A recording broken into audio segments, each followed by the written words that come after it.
ये शोमिया है, एक शादीशुदा लड़की होकर भी इसने मेरे नाम का टैटू अपने हाथों पे बनवा लिया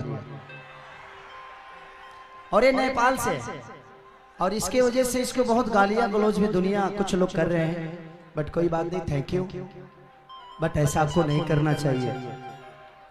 आप इतने अच्छे हैं ना, आपके लिए हम कुछ भी कर सकते हैं।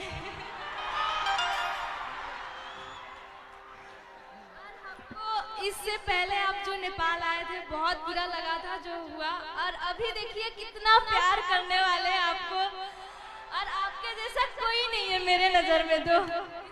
थैंक यू शोमिया, दिल से थैंक यू, बट अपना ख्याल रखना, ऐसी दीवानगी भी ठीक नहीं है क्योंकि आपके पीछे अपना परिवार है।